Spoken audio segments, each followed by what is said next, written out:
Hello friends, welcome back to my channel. I hope आप सब लोग अच्छे होंगे। जैसा कि आप सभी को पता है कि रेलवे ने कैलेंडर जारी कर दिया है जिसमें लैब टेक्नीशियन की वैकेंसी निकली है और हर स्टेट में ये वैकेंसी निकलती रहती है लैब टेक्नीशियन की। इसलिए मैं आपको यूथ कॉम्पिटिशन टाइम की जो प्रीवियस ईयर पेपर होते हैं उनका सोल्यूशन लेके आया हूँ, जिससे आपको काफ़ी ज़्यादा हेल्प मिलने वाली है, जिसमें कि आपको 5,615 क्वेश्चन होने वाले हैं। ये सीरीज काफ़ी लंबे चलने वाली है और हर पार्ट में मैं आपको 50 क्वेश्चन कराने वाला हूं। चलिए वीडियो को स्टार्ट करते हैं। आपके सामने पहला क्वेश्चन आ चुका है। चलिए बताइए इसका आंसर। निम्नलिखित में से किसके पास पार्श्व संकृत शरीर होता है और कोई पंख नहीं होता? बताइए इसका आंसर। तो इसका आंसर होगा पिस्सू। जो पिस्सू है उसके पास पार्श्व संकृत शरीर होता है लेकिन कोई पंख नहीं होता। नेक्स्ट क्वेश्चन, निम्नलिखित में से किसमें लिंग अलग अलग होता है? चलिए बताइए। सबसे पहले उभयचर, सिस्टोसोम्स, डिस्टोम्स और मोनोस्टोम। बताइए इसका आंसर क्या होगा? तो इसका आंसर होगा सिस्टोसोम्स। जो सिस्टोसोम्स होते हैं इसमें लिंग अलग अलग होता है। आपके सामने नेक्स्ट क्वेश्चन है, सूत्रकृमि को अच्छे से स्थिर करते हैं। बताइए कौन सूत्रकृमि को अच्छे से स्थिर करते हैं? 10% फॉर्मुलिन, बोन द्रव, फिनॉल या गर्म ग्लिसरीन एल्कोहल। बताइए इसमें से क्या आंसर होगा? तो इसका आंसर होगा गर्म ग्लिसरीन एल्कोहल। जो गर्म ग्लिसरीन एल्कोहल है वो सूत्रकृमि को अच्छे से स्थिर करता है। नेक्स्ट क्वेश्चन, एटलस और अक्ष के बीच जोड़ होता है। कीलक जोड़, हिंग जोड़, बॉल और सॉकेट जोड़ और हिंड जोड़। बताइए इसका आंसर क्या होगा? तो इसका आंसर होगा कीलक जोड़। जो कीलक जोड़ होता है वो एटलस और अक्ष के बीच का जोड़ होता है। कीड़ों में उत्सर्जी अंग कौन सा होता है? बताइए। जो कीड़ों में उत्सर्जी अंग कौन सा होता है? तो हरित ग्रंथि, मेलपीगी नलिकाएं, नेफ्रिडा या अधिवृक्क। तो इसका आंसर होगा मेलपीगी नलिकाएं। जो मेलपीगी नलिकाएं होती हैं वो कीड़ों में उत्सर्जी अंग होती हैं, जो कि केरला पीएससी लैब असिस्टेंट में पूछा जा चुका है क्वेश्चन। चलिए नेक्स्ट क्वेश्चन, जो रसो स्वपोषी अपनी ऊर्जा प्राप्त करते हैं किससे प्राप्त करते हैं? दो ऑप्शन दिए गए, दो ऑप्शन दूसरे पेज पे हैं। चलिए बताइए इसका आंसर। इसी दो में से कोई एक है, तो बताइए इसका आंसर। जो रसो स्वपोषी अपनी ऊर्जा कहाँ से प्राप्त करते हैं? तो प्राप्त करते हैं अकार्बनिक रसायनों से। चलिए नेक्स्ट क्वेश्चन, बहुपट्टी गुणसूत्र खोजे गए थे क्लोरोनोमस से, डोफ्रो ड्रोसोफिला से, मस्का से या क्यूलेक्स से? जो बहुपट्टी गुणसूत्र थे वो खोजे गए थे, बताइए। तो इसका आंसर होगा क्लोरोनोमस से खोजे गए थे। नेक्स्ट क्वेश्चन, पक्षियों में विदलन का प्रकार है। जो पक्षियां हैं उसमें विदलन का प्रकार क्या होता है? तो डिस्कोआइडल, होलोब्लास्टिक, सुपरफिशियल या मेरीडोनल। बताइए। तो इसका आंसर होगा डिस्कोआइडल्स। जो डिस्कोआइडल्स होते हैं वो पक्षियों में विदलन का प्रकार होते हैं। नेक्स्ट क्वेश्चन, किस समूह की अधिकांश जातियों में आंतरिक निषेचन की विशेषता होती है? बताइए। अपोडा में, कोडेटा में, एनुरा में या लिस एम्बिफीबिया में? बताइए। तो इसका आंसर हो जाएगा कोडेटा में। जो कोडेटा में होती है ना वो अधिकांश जातियों में आंतरिक निषेचन की विशेषता होती है। नेक्स्ट क्वेश्चन, किस किस ऐसा किस एबायोटिक या बायोटिक कारक जो संख्या प्रजनन या जीवों के वितरण को सीमित करता है उसे क्या कहा जाता है? बताइए। तो इसका आंसर होगा सीमितता कारक। उसको सीमितता कारक कहा जाता है। नेक्स्ट क्वेश्चन, नीली व्हेल को किसके अंतर्गत रखा जाता है? काफी इंपोर्टेंट क्वेश्चन है जो कि लैब टेक्नीशियन में पूछा जा चुका है। चलिए बताइए, जो नीली व्हेल है उसको किसके अंतर्गत रखा गया है? तो उसको संकटग्रस्त में रखा गया था। इसका आंसर हो जाएगा ऑप्शन ए। नेक्स्ट क्वेश्चन, जो अनुवांशिक प्रजातियों और पारिस्थितिकी किसके प्रकार हैं? पुल के, वर्ग के, विविधता के या घनत्व के? तो इसका आंसर हो जाएगा विविधता के, ऑप्शन बी। ऑप्शन बी इसका राइट आंसर होगा। नेक्स्ट क्वेश्चन, प्रत्येक जनसंख्या की वृद्धि और विकास के लिए जो विपरीत बल काम करते हैं उनमें से किसी दिए गए समय पर प्रजनन की क्षमता से संबंधित होता है, इसके विपरीत बल को क्या कहा जाता है? तो उपजाऊपन कहा जाता है, या मृत्यु कहा जाती है, या प्रतिरोध कहा जाता है, या जैविक संभाव्यता कहा जाता है? चलिए बताइए। तो इसका आंसर होगा प्रतिरोध कहा जाता है। इसका आंसर ऑप्शन सी होगा। नेक्स्ट क्वेश्चन, चलिए बताइए, ऑटो इकोलॉजी का संबंध किससे होता है? बताइए। तो इसका आंसर होगा ऑप्शन सी, एकल प्रजातियों का या एकल पारिस्थितिकी के अध्ययन को कहा जाता है ऑटो इकोलॉजी कहा जाता है। चलिए नेक्स्ट क्वेश्चन, जो प्राकृतिक वृद्धि सिद्धांत किसने प्रतिपादित किया था? काफी इंपोर्टेंट क्वेश्चन है। जो प्राकृतिक वृद्धि सिद्धांत है वो किसने प्रतिपादित किया था? चार्ल्स डार्विन ने, द लैमार्क ने, बीजमैन ने, या वॉलेस ने? तो इसका आंसर होगा ऑप्शन ए, चार्ल्स डार्विन ने। नेक्स्ट क्वेश्चन, उद्ध विकास क्या होता है? बताइए। प्रजातियों का विकास होता है, जातियों के लिए विकास का इतिहास, प्रजातियों का विकास होता है, या जाति का इतिहास, या विभिन्नता के साथ जाति के विकास का इतिहास? बताइए। तो इसका आंसर होगा ऑप्शन डी, विभिन्नता के साथ जातियों के विकास का इतिहास। नेक्स्ट क्वेश्चन, जीवाश्म के अध्ययन को क्या कहा जाता है? काफी इंपोर्टेंट क्वेश्चन है। जो जीवाश्म है उसकी स्टडी को क्या कहा जाता है? तो इसका आंसर होगा ऑप्शन सी, पैलेंटोलॉजी कहा जाता है जीवाश्म के अध्ययन को। नेक्स्ट क्वेश्चन, अध्रुवी में एमिनो एसिड अपशिष्ट मुख्यतः पाए जाते हैं, किसमें पाए जाते हैं? प्रोटीन के कोर में, प्रोटीन की सतह पर, अल्फा हेलिक्स पर, या अपशिष्ट क्षेत्र में? तो इसका आंसर होने वाला है ऑप्शन ए, जो प्रोटीन के कोर पर पाए जाते हैं अध्रुवी amino acid. Question number 18, question number 19, चलिए इसका आंसर दीजिए। अल्फा हेलिक्स प्रदर्शित करता है, जो अल्फा हेलिक्स है क्या प्रदर्शित करता है? प्रोटीन की प्रारंभिक संरचना को, या प्रोटीन की द्वितीय संरचना को, प्रोटीन की तृतीय संरचना को, या प्रोटीन के समुच्चय को? चलिए बताइए। तो इसका आंसर हो जाएगा ऑप्शन बी, जो अल्फा हेलिक्स है वो प्रोटीन की द्वितीय संरचना को प्रदर्शित करता है। क्वेश्चन नंबर 20, जातीय बत्तीय संबंध दर्शाया जा सकता है, जो जातीय बत्तीय संबंध है दर्शाया जा सकता है एंडोग्राम द्वारा, जीन बैंक द्वारा, डेटा रिट्रीविंग द्वारा, या डेटा सर्च टूल द्वारा? बताइए इसका आंसर। तो इसका आंसर हो जाएगा ऑप्शन ए, एंडोग्राम द्वारा जातीय बत्तीय संबंध दर्शाया जाता है। नेक्स्ट क्वेश्चन, जो प्रतिस्कंदन एंड्रोडन पाया जाता है, सांप में, छिपकली में, बिच्छू में, या जोंक में? जो प्रतिस्कंदन हिरू हिंडन पाया जाता है वो किसमें पाया जाता है? तो वो जोंक में पाया जाता है।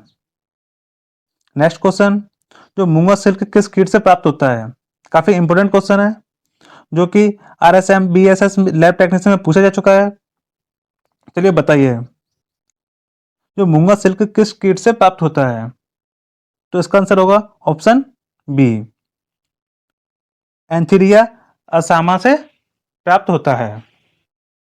चलिए क्वेश्चन नंबर 23 पर जाते हैं।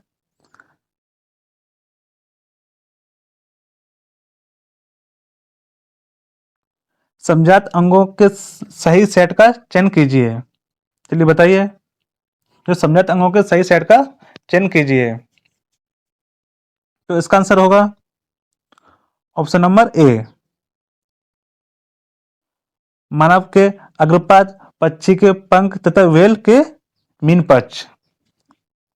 चलिए नेक्स्ट क्वेश्चन, जो शब्द बायोसिनोसिस किसने प्रतिपादित किया था? शब्द बायोसिनोसिस किसने प्रतिपादित किया था? टॉन्सले ने, कार्ल मोवियस ने, बर्मिंग ने या आर मिश्रा ने? तो इसका आंसर होने वाला है ऑप्शन बी। जो कार्ल मोवियस थे उसने बोयोसिनोसिस शब्द प्रतिपादित किया था। क्वेश्चन नंबर 25, चलिए इसका आंसर बताइए। बहुकोश के जीव वृद्धि करते हैं। जो बहुकोश के जीव है ना वो वृद्धि करते हैं कोश का संकलन में, कोश का प्रस्फुटन, कोश का विभाजन या इनमें से कोई नहीं। तो इसका आंसर होने वाला है ऑप्शन सी, कोश का विभाजन में। जो बहुकोश की जीव वृद्धि करते हैं किसमें? कोश का विभाजन के द्वारा, सेल डिवीजन के द्वारा। नेक्स्ट क्वेश्चन, जो 5 जगत वर्गीकरण किसने प्रतिपादित किया था? काफी इंपोर्टेंट क्वेश्चन है। जो 5 जगत वर्गीकरण किसने प्रतिपादित किया था बताइए? तो इसका आंसर होना है ऑप्शन बी, आर एच व्यूटेकर ने प्रतिपादित किया था। क्वेश्चन नंबर 27, कौन सा जीव कोश का सिद्धांत में फिट नहीं है? बताइए कौन सा जीव है जो कोश का सिद्धांत में फिट नहीं है? जीवाणु, कवक, विषाणु या पादप? तो इसका आंसर होने वाला है ऑप्शन डी। जो विषाणु है वो जीव कोश का सिद्धांत में फिट नहीं है। नेक्स्ट क्वेश्चन, कितनी संख्याओं में कोक्लीजियल वर्टिब्री के संगठन से कोकी अस्थि बनती है? बताइए इसका आंसर। तो इसका आंसर होने वाला है ऑप्शन ए, 4। कंजस्टिवल जीरोसिस निम्न किस विटामिन की कमी के कारण होता है? बताइए कंजक्टिवल जो जीरोसिस किस विटामिन की कमी के कारण होता है? विटामिन ए की कमी से, विटामिन बी की कमी से, विटामिन सी की कमी से या विटामिन के की कमी से? काफी इंपोर्टेंट क्वेश्चन है, चलिए बताइए। तो इसका आंसर होने वाला है ऑप्शन ए, विटामिन ए की कमी से कंजक्टिव जीरोसिस नामक रोग हो जाता है। चलिए नेक्स्ट क्वेश्चन, जो टेंडन और लिगामेंट्स किसके विशेष प्रकार हैं? टेंडन और लिगामेंट किसके विशेष प्रकार हैं? परिवेशी ऊतक के, बसी ऊतक के, तंतुमय के या उपकला परत ऊतक के? तो इसका आंसर होने वाला है ऑप्शन सी, तंतुमय के। जो टेंडन और लिगामेंट है किसके प्रकार हैं? तो वो है तंतुमय के, फाइब्रस के। चलिए नेक्स्ट क्वेश्चन, विषाणुओं का अजीवित लक्षण है। विषाणु का अजीवित लक्षण कौन सा है? बताइए। तो इसका आंसर होने वाला है ऑप्शन डी, क्रिस्टलीकृत होने की योग्यता। चलिए नेक्स्ट क्वेश्चन, बिंदु उत्परिवर्तन में सम्मिलित है। बिंदु उत्परिवर्तन में कौन सम्मिलित है? बताइए। निवेशन, अनुलिपि, लोप या एकल मूल युग्म में परिवर्तन? तो इसका आंसर होने वाला है ऑप्शन डी, एकल मूल युग्म में परिवर्तन, जो कि HPSSC लैब टेक्नीशियन में पूछा जा चुका है। चलिए नेक्स्ट क्वेश्चन,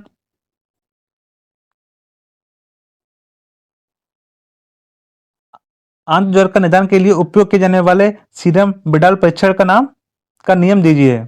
बताइए। जो आंत ज्वर का निदान के लिए उपयोग किए जाने वाला सीरम बिडाल परीक्षण का नियम दीजिए। बताइए क्या आंसर होगा इसका? अवक्षेप होगा या संश्लेषण होगा या पूरक स्थिरीकरण होगा या एंजाइम इम्यूनो एसेस होगा? तो इसका आंसर होने वाला है ऑप्शन बी, संश्लेषण आंसर है इसका। चलिए नेक्स्ट क्वेश्चन, कौन सा एक डीएनए विषाणु है? बताइए, काफी इंपोर्टेंट क्वेश्चन है। कौन सा एक डीएनए विषाणु है? Hepatitis A, hepatitis B, hepatitis C या हेपेटाइटिस डी? तो इसका आंसर होने वाला है option B, hepatitis B. Hepatitis B है वो डीएनए एक विषाणु है। नेक्स्ट क्वेश्चन, मानव शिशु का लिंग क्या निर्धारित करता है? जो मानव शिशु का लिंग क्या निर्धारित करता है? चलिए बताइए। यह इस बात का पर निर्भर करता है कि पिता के पास अधिक वायुयुक्त शुक्राणु है या नहीं, या फिर यह संयोग की बात है, या फिर यह माँ की आयु और स्वास्थ्य पर निर्भर करता है, या फिर यह अंतःस्रावी तंत्र द्वारा उत्पादित हार्मोन्स पर निर्भर करता है। तो ये बताइए इसमें से क्या आंसर होगा? तो इसका आंसर होने वाला है ऑप्शन बी, यह संयोगी बात है। चलिए नेक्स्ट क्वेश्चन। 2010 में जन्म लेने वाले बच्चों को बाल टीकाकरण कार्यक्रम के भाग के रूप में का टीका नहीं लगेगा। बताइए किसका टीका नहीं लगेगा? खसरे का, डिप्थीरिया का, पोलियो का, या बड़ी माता का? चलिए बताइए इसका आंसर। तो इसका आंसर होगा ऑप्शन डी, बड़ी माता का। चलिए नेक्स्ट क्वेश्चन। आपके सामने क्वेश्चन नंबर 37 आ चुका है। चलिए बताइए। मनुष्य में एचआईवी संक्रमण का प्रतिशत सामान्यतः नहीं होता। बताइए इसका आंसर। तो इसका आंसर होगा ऑप्शन सी, समान गिलास का उपयोग करके पानी पीने से इससे एचआईवी संक्रमण का प्रसार नहीं होता। चलिए नेक्स्ट क्वेश्चन। वंचित क्षेत्रीय मलेरिया का परजीवी होता है। बताइए। पी ओवेल, पी बाइवैक्स, पी फैल्सीवेरम, या पी मलेरियाई? ये बताइए जो वंचित क्षेत्रीय मलेरिया का परजीवी होता है। तो इसका आंसर होने वाला है ऑप्शन बी, जो पी बाइवैक्स होता है वो वंचित क्षेत्रीय मलेरिया का परजीवी होता है। Next question. पी मलेरिया संक्रमण में संक्रमित आरबीसी प्रदर्शित होती है। बताइए इसका आंसर। काफी इंपोर्टेंट क्वेश्चन है। जो पी मलेरियाई संक्रमण में संक्रमित आरबीसी प्रदर्शित होती है, किसमें होती है? तो इसका आंसर होगा ऑप्शन सी, जीवान डॉट्स में। Next question. जो बीडीआरएल परीक्षण किसके रोग निदान में की जाती है? बताइए। जो बीडीआरएल परीक्षण किसके रोग निदान में की जाती है? साइफिलिस में, ज्वर में, या इन्फ्लुएंजा में, या तिनिका सूत में? बताइए। तो इसका आंसर होगा ऑप्शन ए, जो साइफिलिस होती है उसमें बीडीआरएल परीक्षण की जाती है, सिफिलिस में। चलिए नेक्स्ट क्वेश्चन। जो एटोपिक किस प्रकार के अति संवेदनशीलता को कहा जाता है? बताइए। टाइप ए को, टाइप सेकंड को, टाइप थर्ड को, या टाइप फोर्थ को? तो इसका आंसर होगा ऑप्शन ए को। तो टाइप ए को एटोपी अति संवेदनशील को कहा जाता है, जो कि डीएसएसबी लैब टेक्नीशियन में पूछा जा चुका है ये क्वेश्चन। Next question. स्वयं प्रतिरक्षित रोग ऑटो इम्यूनो डिजीज का उदाहरण निम्न में से कौन सा है? तो ये बताइए। तो इसका आंसर होने वाला है ऑप्शन डी, उपयुक्त सभी। चलिए नेक्स्ट क्वेश्चन। जो डेंगू बुखार के लिए रोग वाहक मच्छर बताइए। जो डेंगू बुखार है किस मच्छर से होता है? काफी इंपोर्टेंट क्वेश्चन है और काफी इजी भी है। चलिए बताइए। तो इसका आंसर होगा ऑप्शन बी, एंडीज मच्छर से डेंगू बुखार होता है। नेक्स्ट क्वेश्चन आपके सामने। कुष्ठ मरीज के लिए कौन सा परीक्षण उपयोगी है? बताइए। जो कुष्ठ मरीज होते हैं उनके लिए कौन सा टेस्ट किया जाता है? सिक परीक्षण किया जाता है, फ्रेश परीक्षण किया जाता है, या मोन्टॉक्स किया जाता है, या फिर लिप्टोमिन किया जाता है? बताइए। तो इसका आंसर होगा ऑप्शन डी। इसका आंसर है ऑप्शन डी, लिप्टोमिन परीक्षण किया जाता है कुष्ठ मरीज के लिए। Next question. Hepatitis B virus के लिए उद्भवन अवधि बताइए। जो हेपेटाइटिस बी है उसकी उद्भवन अवधि बताइए। 1 से 6 हफ्ता है, या 1 से 6 महीना है, या 6 से 12 हफ्ते हैं, या 6 से 12 महीने हैं? तो इसका आंसर होने वाला है ऑप्शन बी, 1 से 6 महीने है। चलिए नेक्स्ट क्वेश्चन। अमीबी पेचिस किस परजीवी से होता है? तो अमीबी पेचिस है किस परजीवी से होता है? बताइए। स्टोलिका से होता है, जियार्डिया लेमिलिया से होता है, या इकोलाई से होता है, या बीकोलाई से होता है? काफी इंपोर्टेंट क्वेश्चन है। जो अमीबिया पेचिस है किस परजीवी से होता है? तो इसका आंसर होगा ऑप्शन ए, ई हिस्टोलिका से होता है। चलिए नेक्स्ट क्वेश्चन, रिवन जैसे हेल्थ मिथ परजीवी को कहते हैं, बताइए। टैपवर्म कहते हैं, फ्लूक्स कहते हैं, गोलकृमि कहते हैं या अमीबा कहते हैं? जो रिवन जैसे हेल्थ मिथ परजीवी को क्या कहते हैं? तो इसका आंसर होगा ऑप्शन ए, टैपवर्म कहा जाता है। नेक्स्ट क्वेश्चन, जो छोटी मात्रा का कारण होता है, बताइए। जो चिकन बॉक्स होते हैं उसका कारण क्या होता है? हार्पर सिंप्लेक्स होता है, बेरिसेला होता है, एडोनोमा वायरस होता है या कार्नोस वायरस होता है? बताइए। काफी इंपोर्टेंट क्वेश्चन है जो कि डीएसएसबी लैब टेक्नीशियन में पूछा जा चुका है। चलिए बताइए इसका आंसर। तो इसका आंसर होगा ऑप्शन बी, बेरिसेला के कारण होता है। काफी इंपोर्टेंट क्वेश्चन है। आपके सामने नेक्स्ट क्वेश्चन है, जो नोसोकोमियल संक्रमण सूडोमोनास के किस जाति से होना है? बताइए इसका आंसर बताइए। तो इसका आंसर है ऑप्शन बी, एरोगिनोसा से होता है। नेक्स्ट क्वेश्चन और आज का लास्ट क्वेश्चन, लास्ट 50वां क्वेश्चन है, बताइए। धनु स्तंभ का कारण है, बताइए। धनु स्तंभ का कारण है क्लोस्ट्रिडियम, बताइए इसका आंसर क्या होगा? तो इसका आंसर होने वाला है ऑप्शन डी, जो टिटैनी है वो इसका कारण है। चलिए मिलते हैं नेक्स्ट वीडियो में, तब तक के लिए टेक केयर। और जिसने अभी तक हमारे चैनल को सब्सक्राइब नहीं किया, चैनल को सब्सक्राइब कर लें। और जो हमारे टेलीग्राम ग्रुप से चलना चाहता है तो उसके लिंक मैंने डिस्क्रिप्शन दे दिया है, जाके ज्वाइन हो सकता है। चलिए मिलते हैं नेक्स्ट वीडियो में, तब तक के लिए टेक केयर।